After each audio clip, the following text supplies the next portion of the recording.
Hi everyone and welcome back to Talking to Teachers. My name is Chris Sight and today I'm joined by a very special guest here for today's episode. Today I'm with Mr. Fales, former teacher, associate principal, and now is the current president of CBA. How are you today, Mr. Fales? Great, Chris. How are you? I'm doing great. You know, it's an honor to have you on for my final episode of Talking to Teachers, a show that started a year ago now, so it's just awesome to have you on today. Well, thanks for having me. I really appreciate it. Of course.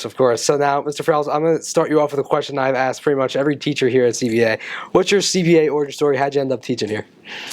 So I started teaching back in 1996, and I taught at a Catholic school up in Central Jersey, and then I went to public school, taught at Long Branch High School, and while I was at Long Branch High School, I was dating my current wife, Megan, now Megan Fales, and her cousin went to CBA and played basketball here. His name was Chris Kenny. In fact, several of Chris's brothers also went here. That was probably back in 2000, 2001. I was with Megan attending one of Chris's basketball games, and I ran into Brother Andrew. And Brother Andrew actually thought I was somebody else. He thought I was a different person. I had to explain to him that I was not, but that I was here with Megan, and we were here to watch Chris, her cousin, and he asked me what I did. I told him I was a teacher. He said, "What do you teach?" I said, biology, chemistry, occasionally physics. He goes, "Well, you should be teaching here. Here's my card. Give me a call." Fortuitously, not long after that, I was in fact teaching science here at Christian Brothers Academy, but all because I ran into Brother Andrew back in, probably 2001 at a basketball game. Small world, isn't it? It is indeed. Absolutely. So now, Mr. Fales, I want to ask you kind of more about your teaching career, because me personally, I know a lot of the guys here at CBA, we don't really know a lot about your teaching career now in the current generation, unfortunately. But what was your favorite class or course to teach and why? So, like I said, I teach biology, I teach chemistry, and then once in a while I teach physics. I was a biology major in college, so that comes very easy to me, definitely very interesting. But I have to say, I think my favorite course was probably chemistry, and I think it's my favorite because it's loathed by a great many students. It's one of those courses that nobody really likes, and I think I was able to make it more fun. I don't know if I was able to make it fun, but I think a little bit better than your average chemistry class. A little bit more fun. So I enjoy being able to do that for the kids because it's generally a pretty dull subject. Sure. But, if I blow a few things up or I dissolve some things in acid or have a few exciting chemical reactions, I can hopefully relate it to real life and things that boys understand. So I'd say chemistry. Sure. Blowing stuff up in chem is always fun, isn't it? But now, sticking with your teaching career, what did you enjoy most about being a teacher rather than being in administration? Obviously it was a while you were teaching. Yeah, absolutely. In fact, I miss it very much. The thing I enjoy most is the kids. In some ways, I'm just a big kid.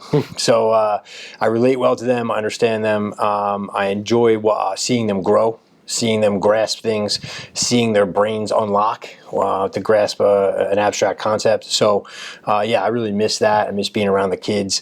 And frankly, I hope to get back to that someday. Yeah, just like Mr. Noonan, That's exactly right. Well, I will tell you that my time spent as associate principal and as principal, I used to teach one class just to keep my hand in a little bit. So maybe as I get a few more years of being president under my belt, I'll be able to go back to teaching one class.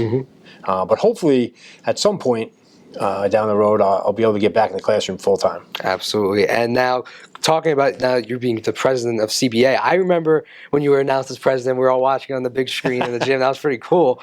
But how did you feel when you were informed of that honor of being the president of CBA? Well, it's certainly a great honor, and I'm standing on the shoulders of a number of brothers who have really built this place and stewarded it in a fashion that made it strong and made us able to be where we are today. So I would say that my feeling was it was both daunting and exciting. This is a place that I've been for over 20 years now. It's really sort of like my second home.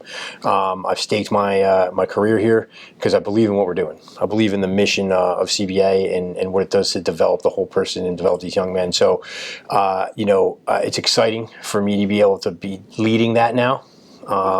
But certainly daunting. It's a big responsibility. Absolutely. And talking about that responsibility, have you embraced your role as president? It's been a little while now. Have you embraced that role? So I think it's my job to make sure that I preserve the traditions that gave CBA the great legacy and the great reputation that it has, but also to make sure that we evolve in such a way that we continue to deliver a contemporary education, that's relevant to these young men and gives them opportunities to pursue their passions, but also, again, maintaining our foundations, our mission, our character development, our faith formation, and hopefully continue to send young men into the world with a moral compass. Absolutely. And then now, so I'm going to switch gears a little bit for these last two questions, Mr. Fales. So I believe Mr. Russ's vision kind of for this episode is to come out a little bit towards graduation. Okay. Obviously, I'm a senior, graduation's coming up. Yeah. So every I can't believe year, it went that fast. Oh, I remember sitting in the K gym listening to you talk. It was the big talk, the scary, everyone's looking around like, oh, we're here at CBA for our freshmen. But now that I'm not the discipline guy, I don't have to be as scary. So. Oh, yeah. More welcoming. Welcome to CBA, everybody. Welcome to CBA. But every year at graduation, how do you feel watching another class graduate? Because you've seen a lot of them now. Yes, I would say pride. I'm very prideful to be standing up there watching another class of young men, finish CBA as students, but then join the alumni. Obviously, we have over 12,000 alumni now. I say in the beginning, maybe as part of that big speech you're reminiscing about, that CBA is more than just a 4-year experience. It's a lifetime experience, and it's a community. And certainly our alums stay involved. So I do like seeing the guys transition from student to alumnus, but it's a source of tremendous pride to have been able to witness these young men develop from boys into responsible Christian gentlemen of character. Sure, absolutely, Mr. Fales. So last question for you. I've kind of asked this question a lot to a lot of different teachers as well. What do you hope for your future here at CBA and the future of CBA as a whole, since you're obviously the president of CBA? Yeah, I hope that it can still make a positive impact on young men's lives, and I hope to, again, continue the things that have made CBA great over the years, but also press to evolve so that we continue to deliver that contemporary education, and hopefully, like I said, still be impactful in developing young men in a holistic fashion. It's certainly something that's very Lasallian, is we look at the whole person. I certainly never want to just impart information or knowledge, but as the Academy Oath says, wisdom.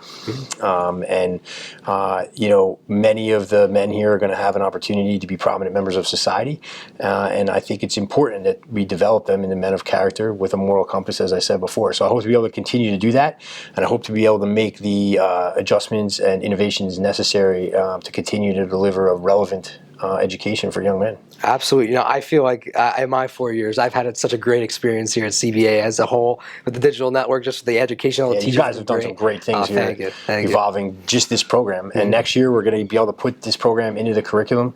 That's certainly one of the things that you helped to build, and now is going to go in as part of the school day. It'll be on your transcript. So, congratulations to you and your team for helping to make that a reality. Yeah, I'm really. Unfortunately, I'm graduating, but I'm really excited to see what the guys are going to be doing in the future. I'm really thankful for all the administration that's been helping us out with all this stuff. It's really been just a great time. Yeah, and it's great that we're able to do this at a faith-based institution, and to continue to build the tenets of Lasallian education. So hopefully that'll continue for years to come, and you'll be an alumnus coming back, visiting us, giving back, right? Yeah, absolutely. I would definitely be coming back. I'll be one of those guys that comes back the year after. It's like, oh, did you miss me? Outstanding. But Mr. Fales, that was the last question I have for you. Anything else to add?